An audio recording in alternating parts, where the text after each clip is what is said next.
Have you ever sat down to write, opened your manuscript, and within 10 minutes found yourself rubbing your neck, squinting at the screen, shifting in your chair, and wondering how you're meant to focus on the words when your whole body already feels uncomfortable?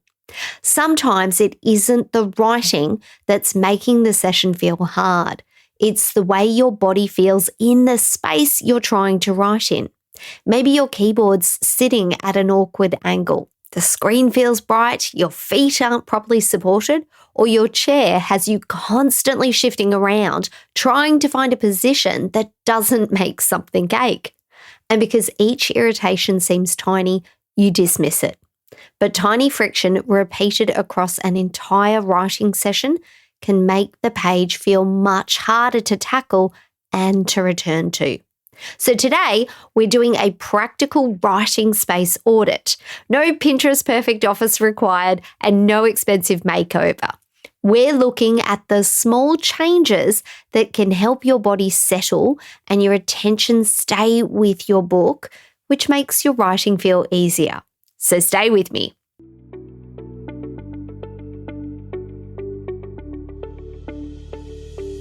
If you feel called to write a book, but writer's block, procrastination, and self-doubt keep pulling you from the page, you're not alone, and you're not meant to stay stuck. Hi, I'm Maddison, author and life coach, and I've created this podcast as a creative space grounded in faith and mindset transformations to help you break through your blocks, gain creative clarity, and finally finish the book you're meant to write. So grab your cup of liquid gold and let's write the darn book together. Hello, my friends, and welcome to Write the Darn Book. I'm your host, Maddison, and in today's episode, we're talking about your physical writing setup because your chair, keyboard, lighting, your screens, and your sound environment are all part of your writing process. They're not glamorous, and they'll probably never inspire a dramatic montage in a film, but they can make the difference between feeling settled enough to stay writing and spending 20 minutes wriggling around like your chair has personally offended you. Now, as writers, we're very good at searching for deep explanations. We think, perhaps I'm resisting this scene. Perhaps my nervous system doesn't feel safe. Perhaps my inner critic has taken control. And sometimes that's exactly what's happening. But occasionally, your body does hurt. Occasionally, the monitor is glaring into your eyes like a small artificial sun.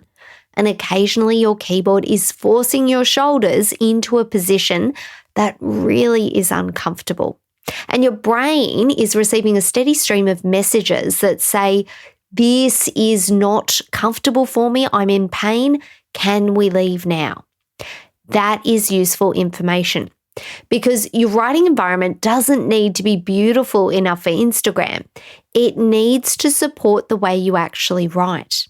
A gorgeous antique desk and chair might look very authorly, but if the chair makes your back ache after 12 minutes sitting in it, it's scenery, it's not support. And comfort isn't about creating a space so perfect that you can only write when the candle is lit or the coffee is exactly the right temperature or the neighbourhood kookaburras have agreed to remain silent, which never happens in my case, as you've probably heard on some of my episodes. But look, comfort in your writing space is about removing needless friction so more of your attention can stay with your story and actually writing it. Because the physical things that help one writer settle might distract another.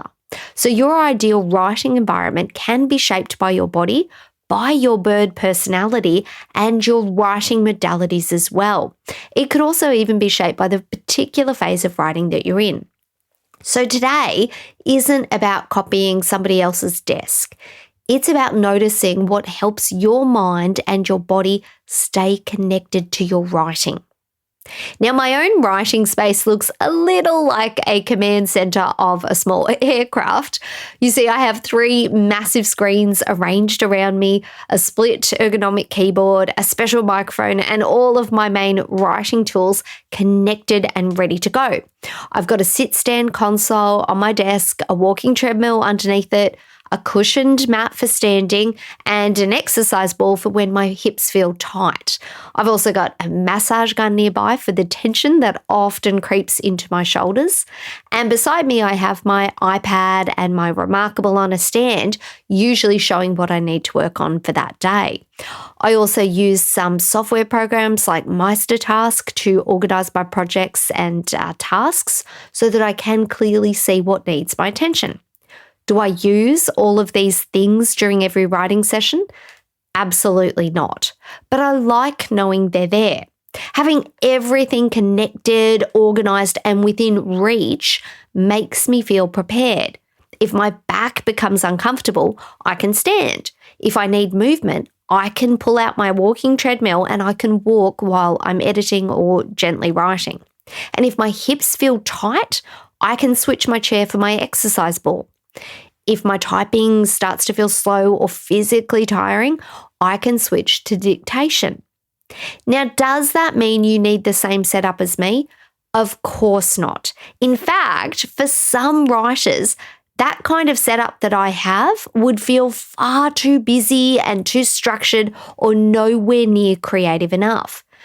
You might write best with a laptop or a notebook and sitting in a quiet corner. Or you might need color and music and candles and a space that feels completely different from mine. My setup works for me because it reflects my particular mix of my writing personality, my NLP writing modalities, and my physical needs. You see, I'm primarily an owl writer with eagle as my secondary bird writing personality. I'm also strongly auditory digital with visual as another important part of how I process information. My owl side loves organization, preparation, and knowing where everything is. And that's one of the reasons I use 3 screens. I can have my manuscript open on my main screen in front of me. I can have my research or story notes on another screen, and I can have my timeline and character info, or perhaps my task list on my third screen. Having those 3 screens for me means that I'm not constantly closing one document, opening another, and then trying to remember what I was doing before I disappeared into a research rabbit hole.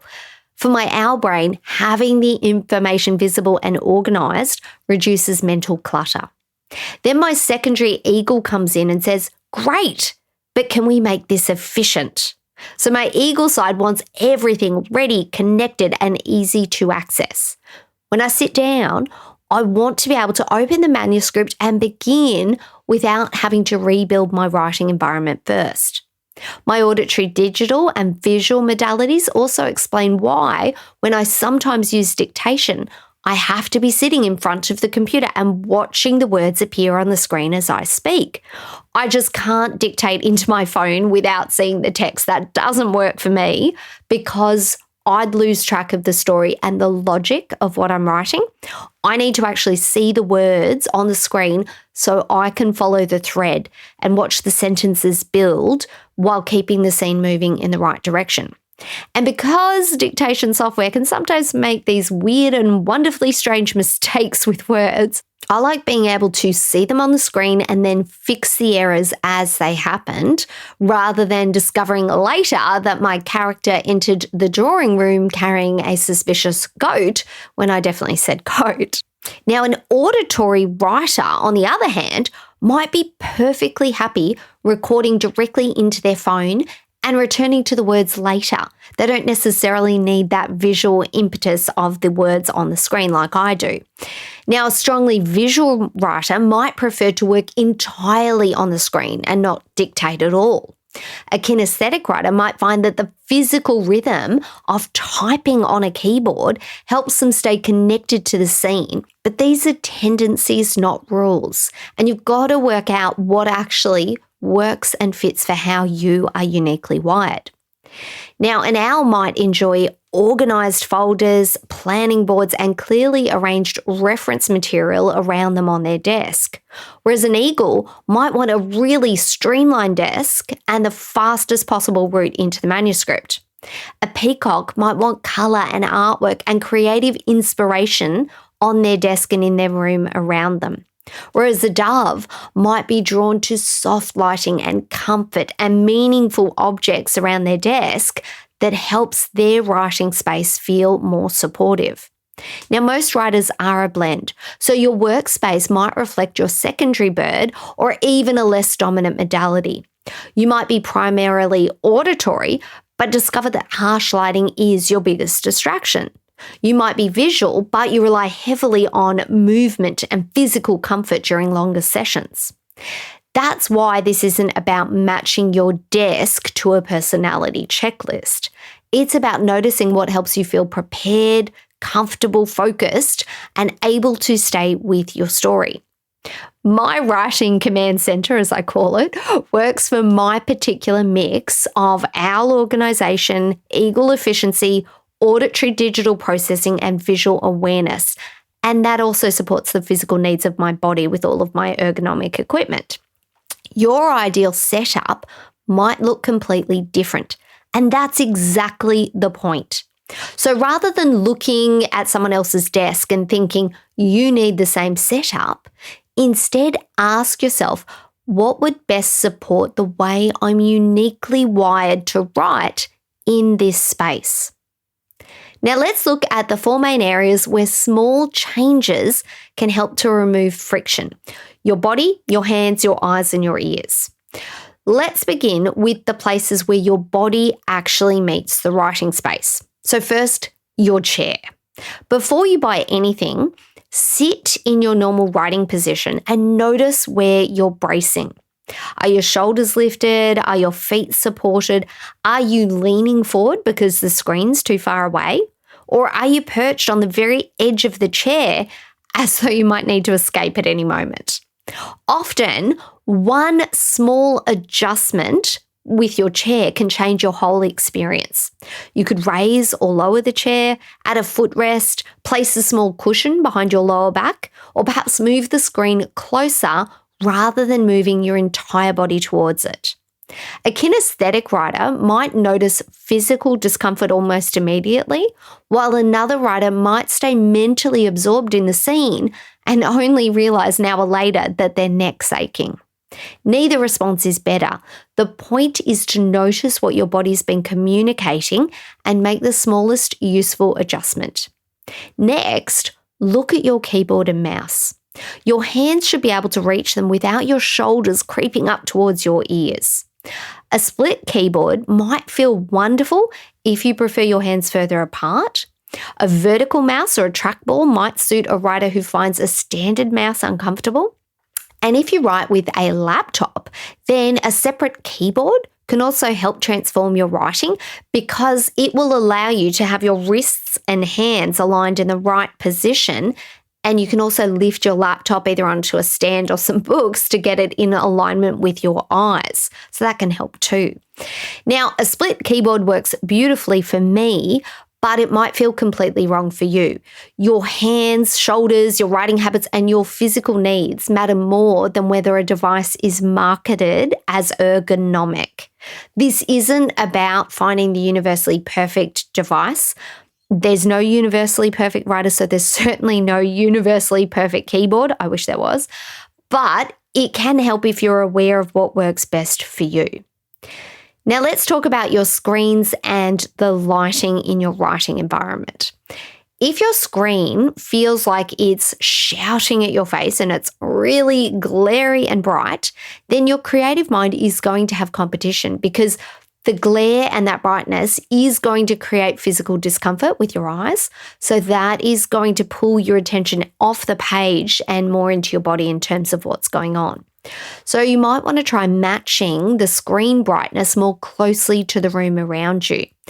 Often too, screens project a lot of blue light, which can be very difficult for the eyes to constantly be adapting to. So you might want to consider getting some blue light glasses like I have. There's also a wonderful program that I use called Iris. It's IRIS, and it has an inbuilt system where you can actually decrease the blue light glare on your monitor. So that's something I use, not being paid by the company, but I just use it. Some monitors even have inbuilt blue light reducing programs within their settings screens, so you might want to try that too. Now, visual writers might notice that harsh lighting quickly, but like I said, screen glare can affect any writer. Sometimes the less dominant modality becomes the loudest one in a particular environment. So your visual side might have plenty to say about your desk, even when visual isn't your dominant modality. And then there's sound. Some writers need silence, some need music, some need the gentle hum of a cafe because complete silence makes every tiny household noise feel enormous. An auditory writer might enjoy music or environmental sound, while an auditory digital writer might prefer silence for internal thinking or using dictation to work through language.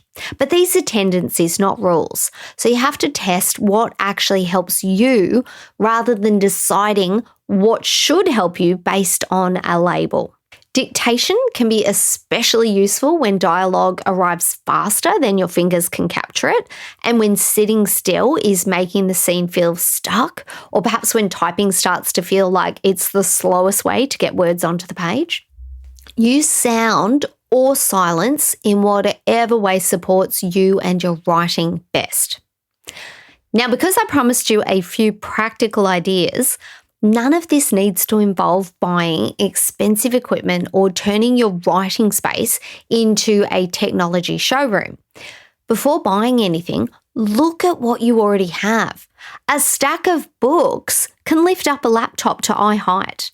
A small box can support your feet. A folded towel can change the way your lower back feels in the chair. And you can even use a simple kitchen timer or the timer already on your phone or laptop to create a 10-minute writing window. Honestly, the best first adjustment for your writing space is usually the one that you can test today without spending anything. Here's the tool I want you to use today. Sit in the place where you normally write and open your manuscript, but pause before you begin doing anything. Then notice your body. Where are you bracing or reaching or squinting or shifting? Then next, notice your attention. What's visually in front of you? What's distracting you? What can you hear? And what keeps interrupting your train of thought? Then ask yourself, what does my particular writing mind seem to need from this space today? Is it more structure, more organisation, more comfort, less visual clutter? Perhaps it could be more colour or creative energy, perhaps a candle or some silence or music playing. Remember that the answer might come from your primary bird or modality, but it might also come from a secondary trait or a less dominant modality, or simply what your body needs in that moment. So choose one tiny change you can make in under 2 minutes to your writing setup that's going to support your body. Make that change and then write for 10 minutes. Afterwards, notice what shifted. Did you settle into the words more quickly? Did you stay with the scene? Did your attention remain on the writing rather than on the room or your body? You're not trying to prove that the new setup has transformed your entire creative life. You're simply gathering information. And once you find something that helps, keep it. Your writing space can evolve one tiny adjustment at a time. Now, if today's episode helped you realize that the way you write is shaped by far more than discipline, and you'd love personalized support to understand your writing patterns, your creative wiring, and what will genuinely help you keep moving, you can book in a free 15-minute clarity call with me. It's a relaxed, mutual fit conversation where we talk about your book, what's been getting in the way, and whether one of my coaching pathways feels like the next right step for you. And you can find all the information at madisonmichaels.com/call. Now, before you leave your desk today, change one little thing.